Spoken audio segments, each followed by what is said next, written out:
नमस्कार दोस्तों, साल 1854 में जब इंडिया ब्रिटिश कॉलोनियल रूल के अंदर था, तब के गवर्नर जनरल लॉर्ड डलहौजी ने एक 15 साल के बच्चे को पंजाब से इंग्लैंड भेजा। इंग्लैंड में जाकर यह बच्चा क्रिश्चियनिटी में कन्वर्ट हो जाता है और क्वीन विक्टोरिया के बेटे एडवर्ड द 7th के साथ इसकी अच्छी दोस्ती होती है। इस बच्चे की रिस्पॉन्सिबिलिटी ब्रिटिश क्राउन को दे दी जाती है और साथ में इसे एक एनुअल स्टाइपेंड दिया जाता है 50,000 पाउंड्स का। बात क्या है दोस्तों, ये लड़का कोई ऑर्डिनरी इंसान नहीं था, ये था प्रिंस दलीप सिंह, जिन्हें आज हम महाराजा दलीप सिंह के नाम से भी जानते हैं। इंडिया में सिख एम्पायर के आखिरी रूलर। साल 1849 में जब ब्रिटिश ने सिख्स को हराया था जंग में, लॉर्ड डलहौजी ने 11 साल के प्रिंस दलीप को ऑर्डर किया था कि वो एक हीरा सरेंडर कर दे क्वीन विक्टोरिया को। यह हीरा था कोहिनूर का हीरा, जो उस साल 6700 किलोमीटर दूर जहाज में बैठकर लंदन तक गया। कोहिनूर के इस हीरे के बारे में कहा जाता है, जो इस हीरे का मालिक बनेगा वो पूरी दुनिया का मालिक होगा, लेकिन सारी दुनिया के दुर्भाग्य भी उसी के हाथ लगेंगे। क्योंकि बात क्या है दोस्तों, इतिहास में जिस जिस आदमी के हाथ ये कोहिनूर लगा है, उनकी जिंदगियां खून खराबे, वायलेंस और धोखे से भरी हुई रही। ये डायमंड दुनिया के इतिहास में सबसे इनफेमस डायमंड रहा है। आज के इस वीडियो में कहानी कोहिनूर की। कोहिनूर हीरा इस समय टावर ऑफ लंदन के जेवेल हाउस में कई सालों से रखा हुआ है। काफी सारी थ्योरीज हैं इसको लेकर दोस्तों कि कोहिनूर का ओरिजिन कहां हुआ था, पहली बार कहां यह पाया गया था। कोलूर माइंस में मिला था गोलकोंडा के रीजन में। गोलकोंडा के डायमंड्स एक्चुअली में कृष्णा नदी के बैंक्स पर पाए जाते हैं, कोस्टल आंध्र प्रदेश में थे। अंटिल 1725 में ब्राजील में भी डायमंड माइंस को डिस्कवर किया गया। अब ये चीज क्लियर नहीं है कि इस कोहिनूर हीरे को पहले किसने ढूंढा, कैसे ढूंढा, लेकिन आमतौर पर जो जेमस्टोन्स होते हैं ये सूखी नदियों के बेड्स पर पाए जाते हैं। ईयर 1100 और 1300 के बीच में पाया गया था। ऐसा माना जाता है कि कोहिनूर का सबसे पहला मेंशन एक हिंदू टेक्स्ट में किया गया था साल 1306 में। प्रॉब्लम बस ये है कि उस टेक्स्ट का नाम किसी को नहीं पता। पहला रिटन रिकॉर्ड जब कोहिनूर का मेंशन किया गया है वो है 1526 में। पहले मुगल बादशाह जहीरुद्दीन बाबर जब इंडिया आए थे साल 1526 में, तो उन्होंने अपने बाबर नामा में ये लिखा था कि एक ऐसा हीरा है जिसकी कीमत आधे दुनिया का डेली एक्सपेंस है। दूसरी बार कोहिनूर का मेंशन किया जाता है शाहजहां के द्वारा साल 1628 में, जब वो अपने फेमस पीकॉक थ्रोन को कमीशन करते हैं। इस थ्रोन को बनने में 7 साल लगे थे और ये ताजमहल से 4 गुना ज्यादा कॉस्टली था। इस थ्रोन को बनाने में काफी प्रेशियस स्टोन्स और जेम्स का इस्तेमाल किया जाता है, लेकिन सबसे ज्यादा कीमती जो जेम्स थे उनमें से एक था कोहिनूर डायमंड और दूसरा था red coloured Timur ruby. Mughal Timur ruby को प्रेफर करते थे, वो उनके लिए सबसे ज्यादा वैल्यूएबल स्टोन था, क्योंकि मुगलों को ये ब्राइटली कलर्ड स्टोन्स ज्यादा पसंद आते थे जो रंग बिरंगे होते थे। दूसरी तरफ हिंदू और सिख राजा जो थे वो डायमंड्स को ज्यादा प्रेफर करते थे, एक पर्सनल प्रेफरेंस यहां पर कह सकते हो। लेकिन इसके बावजूद भी कोहिनूर को पीकॉक थ्रोन में काफी बड़ी जगह दी गई,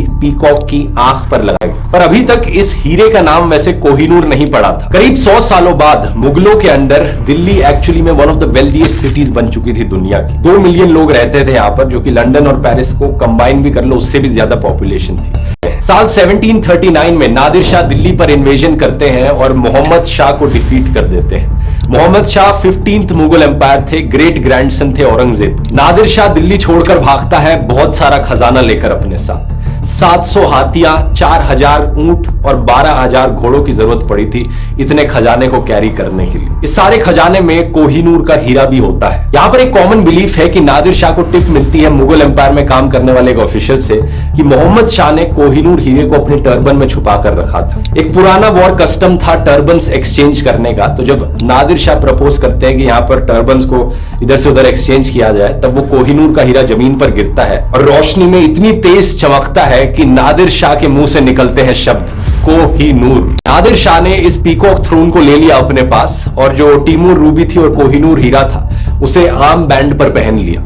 लेकिन यह बात सच जरूर है कि नादिर शाह ने ही इस हीरे का नाम कोहिनूर रखा था, क्योंकि इसी किताब में पहला रेफरेंस किया गया है इस हीरे को कोहिनूर बुलाकर। अगले 70 सालों तक कोहिनूर आज के दिन के अफगानिस्तान का हिस्सा रहता है और यहां पर आता है द कर्स ऑफ कोहिनूर, जिसकी बात मैंने वीडियो के शुरू में करी थी। जो भी इस हीरे का मालिक बनेगा वो दुनिया का भी मालिक बनेगा। नादिर शाह के ऊपर यह दुर्भाग्य पड़ता है साल 1747 में, जब नादिर शाह के एक अपने ही गार्ड उन्हें मार डालते हैं और उनका एम्पायर कोलैप्स कर जाता है। अहमद शाह दुर्रानी, जिन्हें हम अहमद खान अब्दाली के नाम से भी जानते हैं, ये नादिर शाह की आर्मी का ही एक हिस्सा थे। ये नए अफगान एम्पायर के फाउंडर बन जाते हैं और साथ ही साथ कोहिनूर हीरे के नए मालिक भी।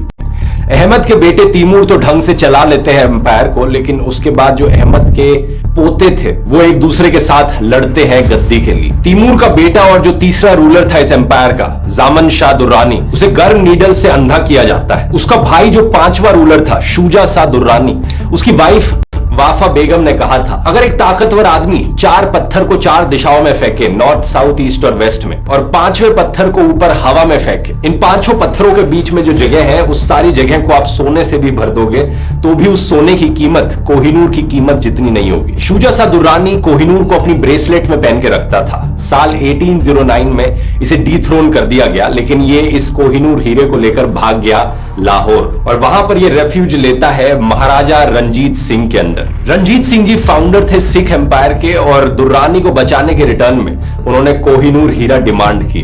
कोहिनूर हीरा चला गया सिख एम्पायर के पास साल 1813 में। द लायन ऑफ लाहौर या फिर शेर पंजाब नाम से भी जाना जाता था और ये कोहिनूर को अपनी बाइसेप पर लेकर घूमते थे, बाइसेप के अराउंड बांधकर। जब ब्रिटिश को पता चला रंजीत सिंह जी के देहांत के बारे में साल 1839 में, उन्हें यह भी पता चला एक अखबार ने उस वक्त लिखा था, the richest, the most costly gem in the known world has been committed to the trust of a profane, idolatrous and mercenary priesthood.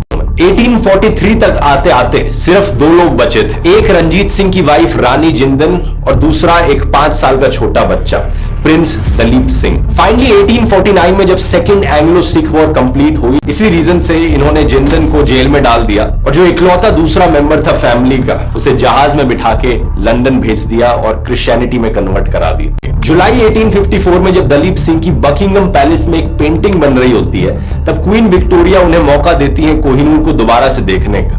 वो इसे हाथ में पकड़ते हैं और कहा जाता है कि इनके मुंह से जो शब्द निकले थे वो ये थे, it is to me man the greatest pleasure to have the opportunity as a loyal subject of my self tendering to my sovereign the Kohinoor. कहा जाता है बहुत ही निराशाजनक तरीके से उनका देहांत होता है 55 साल की उम्र पर पेरिस में। दूसरी तरफ कोहिनूर बन जाता है क्वीन विक्टोरिया की एक स्पेशल पोजेशन।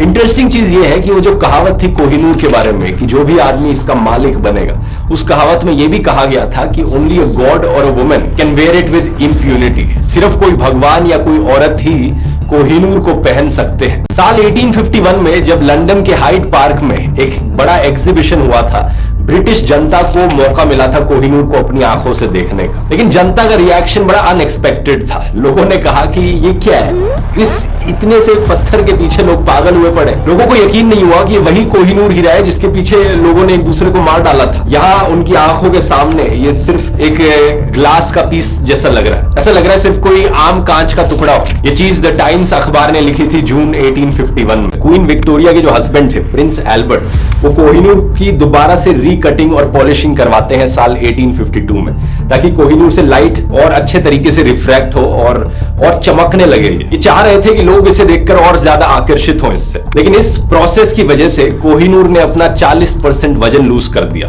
186 कैरेट्स का था ये पहले, और दोबारा से पॉलिश करवाने के बाद, कटिंग करवाने के बाद ये सिर्फ 105.6 कैरेट्स का रह गया। आज के दिन कोहिनूर हीरे के जो डायमेंशंस है वो है 3.6 सेंटीमीटर्स बाय 3.2 बाय 1.3 सेंटीमीटर्स। अपनी कहानी में आगे बढ़ते हुए जब ब्रिटिश के हाथ कोहिनूर लगा तो इन्हें भी बड़ा डर था द कर्स ऑफ कोहिनूर से। तो इसी तरह से आने वाले सालों में जब जब ब्रिटिश थ्रोन को पास ऑन किया जाता, कोहिनूर हमेशा राजा महाराजा की पत्नी के पास जाता है। पहले क्वीन अलेक्जेंड्रा के क्राउन में गया ये, उसके बाद क्वीन मैरी के क्राउन में गया, और फाइनली फिर साल 1937 में ये उस क्राउन में गया जिसे आज के दिन जो क्वीन है इंग्लैंड की, उनकी मदर ने पहना था। क्वीन की मदर का फ्यूनरल हुआ साल 2002 में, और तब आखिरी बार पब्लिकली हमें ये क्राउन देखने को मिला। आज के दिन ये क्राउन और ये कोहिनूर दोनों आपको मिलेंगे टावर ऑफ लंदन के अंदर, जो वाटरलू बैरिक्स है उसके अंदर एक जूल हाउस है, वहां पर इन्हें रखा गया है। तो देखा जाए पिछले 800 सालों में ब्रिटिश मोनार्की सबसे लंबे समय के लिए कोहिनूर की मालिक रही है। 173 इयर्स इनके पास रहा कोहिनूर। आज के दिन बहुत से इंडियंस कोहिनूर को लेकर इमोशनल फील करते हैं। प्रधानमंत्री मोदी ने भी काफी प्रेस किया था इनकी आर्ग्यूमेंट्स को। इन्होंने बताया कि इंडिया ने कितनी इकोनॉमिक प्रोस्पेरिटी और पोटेंशियल लूज करी ब्रिटिश कॉलोनियलिज्म के हाथों, और कोहिनूर इसी ब्रिटिश कॉलोनियलिज्म का एक सिंबल है। सवाल ये उठता है कि क्या कोहिनूर हीरे को ब्रिटिश ने इंडिया से चुराया है या फिर ये एक तोहफा था जो डील कंप्लीट करने के लिए वैसे भी देना ही था। एक साल बाद 2016 में सुप्रीम कोर्ट में एक पिटीशन फाइल करी गई थी एक एनजीओ के द्वारा। उस पिटीशन ने कहा कि सरकार को इस कोहिनूर हीरे को वापस लाना चाहिए, डिमांड करनी चाहिए इंडियन गवर्नमेंट को ब्रिटिश गवर्नमेंट से कि ये हीरा वापस करे। लेकिन रंजीत कुमार जो सरकार को रिप्रेजेंट कर रहे थे कोर्ट में, उन्होंने कहा कि ये हीरा एक्चुअली में लाहौर ट्रीटी का एक हिस्सा था, इसे ना तो चुराया गया है ना ही जबरदस्ती लिया गया है, और वापस लेने की इसे कोशिश करना बेकार है। बाद में आर्कियोलॉजिकल सर्वे ऑफ इंडिया ने सरकार की तरफ से कहा कि हम पूरी कोशिश करेंगे कोहिनूर को वापस लाने की फ्रेंडली तरीकों से। आज की डेट में जो सॉवरेन टेरिटरीज हैं इंडिया, अफगानिस्तान या पाकिस्तान की, वो अपने इंडिपेंडेंस के बाद ही एग्जिस्ट करी हैं। इससे पहले किंगडम्स हुआ करते थे। तो टेक्निकली देखा जाए तो कोहिनूर हीरे को इंडिया या पाकिस्तान या अफगानिस्तान की सॉवरेन टेरिटरी से नहीं लिया गया, क्योंकि वो टेरिटरीज तो एक स्पेसिफिक डेट के बाद ही बनी है, उससे पहले उन्हें किंगडम से लिया गया है। तो सवाल ये भी उठता है यहां पर कि कोहिनूर को अगर वापस लाया जाए तो किधर लाया जाए। अफगानिस्तान में तालिबान के स्पोक्स पर्सन ने साल 2000 में कहा था कि वो कोहिनूर को वापस चाहते हैं अपने देश में। एंथ्रोपोलॉजिस्ट रिचर्ड करिन का कहना है कि लॉजिकली देखा जाए तो ये कोहिनूर हीरा कई देशों को वापस दिया जा सकता है। अफगानिस्तान, पाकिस्तान, इंडिया और इवन ईरान भी राइटफुली क्लेम कर सकता है इस हीरे की ओनरशिप, क्योंकि उस जमाने में एक दूसरे से लूटना बड़ी आम चीज हुआ करती थी। लेकिन उस जमाने में इनमें से कोई भी देश एग्जिस्ट नहीं करता था, हालांकि जियोग्राफिकली इनके रीजन्स एग्जिस्ट करते थे। इमोशनली भी रिचर्ड करिन का कहना है कि हमें कोहिनूर की कहानी को अब बस हमेशा के लिए छोड़ देना चाहिए। जो भी इसका काला इतिहास रहा है पीछे, वापस से उभर कर ना आए वो, उसे अभी अपनी फाइनल रेस्टिंग प्लेस पर सो जाने दो।